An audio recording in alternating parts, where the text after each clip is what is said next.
Hello students, my name is Rohit and today video मैं आपको बताने वाला हूँ टॉपिक जिसका नाम है histogram.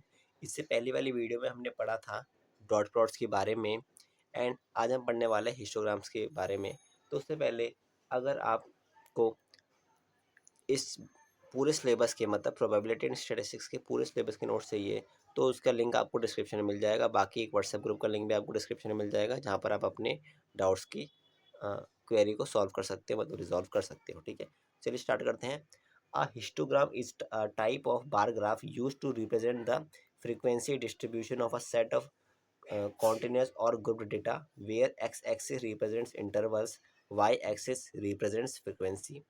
Relative frequency is the proportion or percentage of the total number of observation that fall within a particular category or class.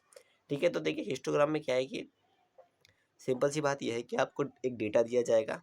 ठीक है, उसमें एक्स एक्सिस जो होगा आपका वो रिप्रेजेंट करेगा इंटरवल्स का और वाई एक्सिस आपका फ्रीक्वेंसी दिखाएगा। ठीक है, तो जो आपको फ्रीक्वेंसी निकालनी है ना वो आपको रिलेटिव फ्रीक्वेंसी निकालनी है। ठीक है, आपको नॉर्मल फ्रीक्वेंसी पे आपको टेबल नहीं बनानी है, आपको रिलेटिव फ्रीक्वेंसी में टेबल बनानी है। रिलेटिव का मतलब कि वो और डेटा से क्या ऐसे रिलेट कर रही है उस पर फ्रीक्वेंसी बनानी है, मतलब उसके डेटा निकालना है।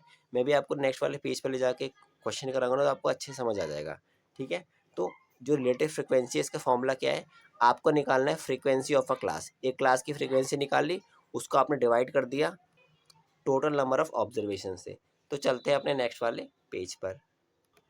तो देखिए आ गए हैं अपने नेक्स्ट वाले पेज पर। तो यहाँ पर क्वेश्चन क्या कह रहा है, how unusual is a no hitter और a one hitter in a major league baseball game. ठीक है, इसने बोला कि नो हिटर कितने हैं और वन हिटर कितने हैं हमारे इन अ मेजर बेसबॉल लीग में, and how frequently does a team get more than 10, 15 or even 20 hits. Table 1.1 is a frequency distribution for the number of hits per team per game for all 9 innings game that were played between 1989 से 1993 के बीच में। ठीक है, तो आपको ये और ये कॉलम गिवन होगा, ये आपको खुद निकालना पड़ेगा रिलेटिव फ्रीक्वेंसी का। जैसे कि हिट्स मतलब कितने हिट्स में, ठीक है, कितने गेम्स में, ये कितने गेम खेले हैं, ठीक है, उसके बारे में आपको बताया है। तो इसकी रिलेटिव फ्रीक्वेंसी आप कैसे निकालोगे, पहली बात तो आपको रिलेटिव फ्रीक्वेंसी ना गिवन होगी, क्योंकि आप अगर आपको गिवन नहीं होगी ना तो आपको ज़्यादा डेटा नहीं दिया जाएगा। मैंने आपको बहुत बड़ा डेटा से समझाया है क्योंकि ताकि आपको अच्छे से समझ आए।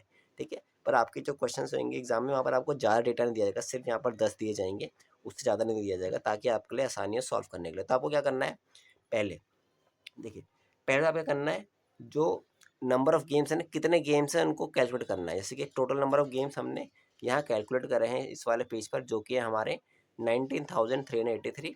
ठीक है, इतने टोटल गेम्स हो गए। अब इनको क्या करना है, डिवाइड करते जाना है। इससे कैसे, 20 को डिवाइड करेंगे इससे, जैसे कि हमने 20 को डिवाइड करा, फिर 72 को डिवाइड करेंगे इससे, तो उससे हमारी रिलेटिव फ्रिक्वेंसी आती रहेगी। ठीक है, तो आपको डिवाइड करना है। ठीक है, तो जैसे आप डिवाइड कर दोगे ना तो आपकी सब रिलेटिव फ्रिक्वेंसी आ जाएंगी। ठीक है, आपको बस 10 तक ही करनी होंगी, क्योंकि आपके जो क्वेश्चन आएगा ना एग्जाम में उसमें आपको इतनी ही दी जाएगी। ठीक है, तो मैंने आपको ज़्यादा करके दिखाई है। तो देखिए आपको कैसे करना है, जैसे कि यहाँ पर आ रहे हैं हिट गेम्स, तो यहाँ पर 0 से लेके 27 तक है गेम्स। तो हमने क्या करा है, यहाँ पर 0 से 1 से लेके पूरा 27 तक बनाया है। यहाँ देखिए 23, 24, 25, 26, 27 तक। ठीक है, अब देखिए यहाँ पर कितने आ रहे हैं, 0.0010 आ रहा है। ठीक है, तो हमने वैसे यहाँ पर लिया है 0.00 को, ये है 0.01। अब 0.01 का भी एक 10वां मतलब 10वां हिस्सा लेंगे, मतलब इसको भी अगर हम 10 से डिवाइड करेंगे तब जाके हमारा 0.0011 आएगा। ठीक है, मतलब 0.001 आएगा, तो इसलिए ये वाला हो गया। फिर आता है हमारा 0.0037, 37 इससे थोड़ा सा ऊपर आएगा। तो ऐसे ही आपको ये बनाते जाना है, बनाते जाना है, और आपका ये यहाँ पर हमारा टॉप पर आ जाएगा। ठीक है, तो अब देखिए यहाँ पर सेंटर टेंडेंसी कहाँ हुई, इस वाले पे। तो ये कौन सा है हमारा, 8 से लेकर 9 के बीच में, मतलब जो 8 और 9 वाला जो गेम है ना उसमें उसमें ज़्यादा फ्रीक्वेंसी है हमारे रिलेटिव फ्रीक्वेंसी। ठीक है, तो आपके एग्जाम में क्वेश्चन कैसे आएगा कि अगर उसने पूछ लिया कि proportion of games with at most 2 hit, मतलब कितने गेम है जिसमें ज़्यादा से ज़्यादा 2 हिट है।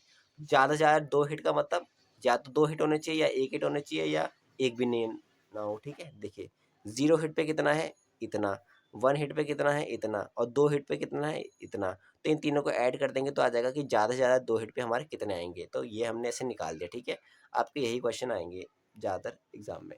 ठीक है, तो अब चलते हैं हिस्टोग्राम की शेप्स पर, ठीक है। ये इतना इंपॉर्टेंट नहीं है पर ये ज़्यादा इंपॉर्टेंट है कि आपको ये बनाना आना चाहिए बस, ठीक है। ये बनाने के बारे में ज़्यादा पूछता है और ये वाली चीज़ें पूछता है मेनली। तो देखिए यहाँ पर हमारा है पहला यूनिमॉडल हिस्टोग्राम, जिसके पास सिर्फ एक ही पीक होती है, मतलब इसका जो ऊपर का हिस्सा होता है ना वो सिर्फ एक ही होता है, मतलब ये बस ऐसे होता है, एक ही हिस्सा होगा इसका टॉप वाला, ठीक है। फिर आता है bimodal histogram has two peaks and it means data is coming from two different sources, example height of population which include women and women. मतलब इसका मतलब है कि हमारा ना ये इस तरह का होता है कुछ, इसके दो होते हैं टॉप्स, मतलब दो टॉप हो सकते हैं, मतलब एक इतना भी हो सकता है, इतना ज़्यादा भी हो सकता है, ठीक है, उससे फ़र्क नहीं पड़ता है, बस दो टॉप होंगे। कैसे? एक डेटा हमारा यहाँ पर आ रहा है, दूसरा डेटा हमारा ये शो कर रहा है, ठीक है, ऐसे करके। अब चलते हैं अपने नेक्स्ट वाले पेज पर। तो नेक्स्ट वाले पेज पर हम आ गए हैं। अब हम पढ़ेंगे तीसरा है हमारा multimodal histogram has more than two peaks and they suggested data from multiple groups और process test score of students of different education level.